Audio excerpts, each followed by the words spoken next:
Out of the many legacies left behind by the Romans, without a doubt the most prominent and influential empire to ever exist, one of the most widespread today would likely be Roman Catholicism, the world's largest single church or religious body. But there is much, much more to the Catholic world than one would think, as in today's video we'll explore just what it would look like if the entire Catholic world united as a single nation or empire. Now, this scenario or thought experiment won't be nearly as realistic as some of the other scenarios I've pondered over in the past, such as a united European Union, Hispanic America, or Southeast Asia, and nowhere near contiguous like the Orthodox Christian or Islamic realms, but it is certainly quite the interesting case, as on one poll of mine, the majority of viewers wish to see the scenario of global Catholic unification, so I did my digging and I made my calculations to come up with today's video. So, as mentioned, because the Catholic world is just so spread out and isn't even close to being contained in one country, nation, or continent, I'll be using the same definitions for the Catholic world as I did the Islamic and Orthodox ones, that being all non-landlocked areas where the majority or plurality of the religious population is Catholic will be included. So, for instance, this small, contained region of Guinea-Bissau known as Kachu will be included as Catholics form a slight plurality, outnumbering both traditional animists, Muslims, and Protestants, and the region has direct access to the sea, but the many Catholic enclaves in the American Midwest will not be included, as they are greatly scattered and are completely landlocked. And similarly, non-Catholic enclaves within Catholic territory will still be included as a part of the final calculation, as well as the unique case of the Czech Republic, which is without a doubt the most irreligious country in the world, with less than 20% of the population professing to belong to a religious group, but for hundreds of years the Czechs were a Catholic nation, and it's still the largest religion in the country today. It's important to realize that there is very often an ethnic component in someone's Catholic identity, as most Catholic Englishmen or Anglos in the global diaspora do have some Irish Catholic heritage to a certain extent, though not all, or many may even have Italian, French, Polish, or Iberian ancestry that is recent or may stretch back far in their lineage. Now, not many people know this, but there are actually various denominations of the Catholic religion worldwide, just as with Protestants, divided into Eastern and Western rites. It's only the largest church in Catholicism, the Roman Catholic or Latin Rite, makes up the overwhelming majority of Catholics worldwide, over 98%. Eastern Catholic churches include the likes of the Armenian Catholic Church with some 800,000 members worldwide who formerly lived in the Ottoman territory before 1915, the Ukrainian Greek Catholic Church numbering over 4 million, who despite their name are not actually ethnically Greek, the Syro-Malabar Church of southern India in the state of Kerala, stretching back over millennia to migrants from the Persian Empire, and perhaps most famously the Maronite and Melkite churches, originally from the Levant with a huge diaspora in Latin America and the US. So let's take a look at our map of the global Catholic Empire, which actually stretches out over every inhabited continent and has over 30 different contiguous territories on land and countless island territories in their entirety. Of course, the largest territory in both terms of area and population would be in Latin America and the Caribbean, which is due to being colonized and settled by the major Catholic powers of Western Europe, as the vast majority of Latinos have some degree of Iberian ancestry, or in the case of the Southern Cone, especially Italian ancestry, and even the native Amerindian and immigrant populations from Asia have embraced the religion. In South America, nearly the entire landmass would be included, with the exception of most of Guyana and Suriname, a couple of former British and Dutch colonies respectively, while in the Caribbean, most islands outside of the British West Indies would be included, although many former British-owned islands are majority Catholic due to originally being settled by the French and their African slaves. In Central America, there's a thin band on the coast wherein there is a Protestant majority due to settlement from the British West Indies and American missionary work, but all of Mexico up to and past the American border would be included, as speaking of which, due to large numbers of Catholic Latin Americans settling in the American Southwest, a large proportion of Texas, New Mexico, and California would be absorbed by the Catholic nation, including such cities as San Antonio, Los Angeles, and San Diego. Although, of course, these regions are also extremely religiously diverse as well, in some areas only maintaining a Catholic plurality and not outright majority. In the rest of North America, there are large pockets of Catholic adherents of various origin and makeup, such as the Acadiana region of southern Louisiana, which is predominantly inhabited by Cajuns and French Creoles, a huge portion of the Canadian prairies and northern territories, which are mostly inhabited by French descendants and the offspring of early French traders and the natives known as the Métis. Of course, the still to this day French-speaking Quebec and a large portion of northern Ontario, along with northern New England and parts of the maritime provinces of Nova Scotia or New Brunswick, would be a single territory in the Catholic nation. And interestingly, almost the entire New York City and Boston metropolitan areas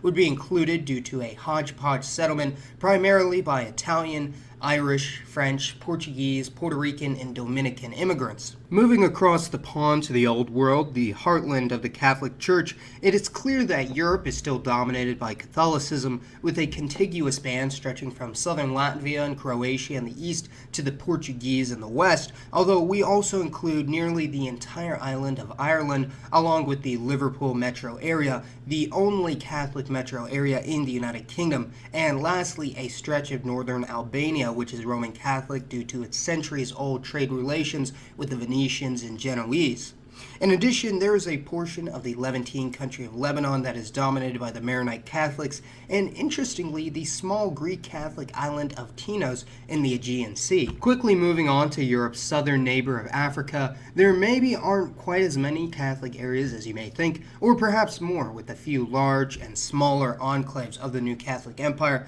with the largest overall contiguous territory being this large stretch of land starting from Cameroon to Angola, mostly a legacy of being colonized by these Catholic Western European powers, while the remainder of these sub-Saharan African countries are predominantly Protestant due to work by Western missionaries. There is also the new province that would form from the southern remains of Benin and Togo in West Africa, along with the state of Lagos in Nigeria, one of the only Catholic majority regions in the country, while in the southeast, parts of northern Mozambique, along with Madagascar and parts of the Mascarene Islands, would make up the remainder of the African territory. Now, when it comes to Asia and the Pacific, you can tell this is by far the most dispersed and fragmented of all the territories in the new Catholic nation, with enclaves scattered in mainland South Asia, such as in Kerala or Jaffna in Sri Lanka, parts of Borneo, Timor, Papua, as well as pieces scattered on the coast of Australia and New Zealand, mostly as a result of heavy Irish immigration to these countries, but the Philippines clearly has the largest and most important Catholic population in the East,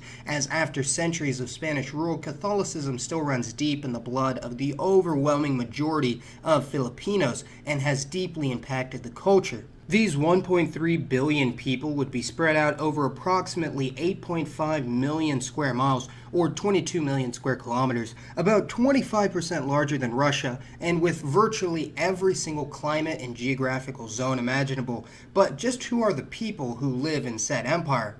Well, according to my estimates, around 44%, a little less than half, would be of European descent, including those in Europe and large diasporas in both Latin America and around the world, while a further 25% are Latinos of mixed heritage, meaning Hispanic mestizos or Brazilian pardos, meaning the majority of the Catholic world would have some degree of European ancestry, although there would also be large minorities of Africans, Asians, Amerindians, and Middle Easterners, the latter of which is mostly due to Muslim Arab migration to Western Europe and Latin America, rather than indigenous Arab Catholics, although many Lebanese and Syrian immigrants to Latin America have converted to Roman Catholicism in the past few centuries. Now, interestingly, in the Catholic world, only around 70% of the population are members of the Catholic Church, again, around 98% of whom are of the Roman or Latin Rite, although the percentage of Catholics that actively attend religious services is quite low at only 30 to 40%, being far, far lower in countries like France, Spain, or Uruguay, but quite high in countries like Colombia, Mexico, or Poland. And the largest minority outside of Catholicism would be Protestants and other denominations of Christians, with large minorities in Latin America, southern Germany, and Switzerland. Although in the past, Protestant and Catholic denominations often found themselves at war with each other due to fierce hostilities for the majority of their existence, today tensions have largely settled, although there is considerable conversion from Catholicism to Protestantism in many parts of the world, such as the American Southwest, the Philippines, and Brazil. And interestingly, the number of Catholics worldwide is actually about the same as the number of people in the so-called Catholic world used for this video, as although only 70% of the Catholic world is Catholic, only around 75% of Catholics live in this area, with the rest constituting minorities in other parts of North America, Africa, and Asia. Around 4% belong to a non-Christian religion, the largest of which would definitely be Islam, as there are large numbers of Muslims in Western Europe, the Philippines, and the New York City metro area, followed by Jews, Hindus, Buddhists, and an unspecified number of neo-pagans and occultists, as I discussed in the last video, although at numbers not quite so high as in the Protestant and Orthodox countries around them. Again, the irreligious percentage is misleading, as it could be much higher, as many Catholics no longer attend religious services but still identify with the cultural label. Although it is clear that Catholics in France, the Czech Republic, most of Spain, and some parts of Italy are extremely irreligious, while in most other areas of the world they are more active in their faith. And this behemoth of a country would also contain a little over 20% of the world's wealth, having a GDP of $27 trillion or 21,000 per capita, about at the same level as Argentina. So although it's clear that there is not really much desire for a global Catholic power worldwide, it would be quite interesting to see, to say the least. And please go ahead and let me know what you think the official name, language, capital, and government would be for said country. And for today's poll, let me know which group of Catholics in the world is of the most interest to you. And as always, thank you so much for watching. This has been Mason, and I'll see you next time.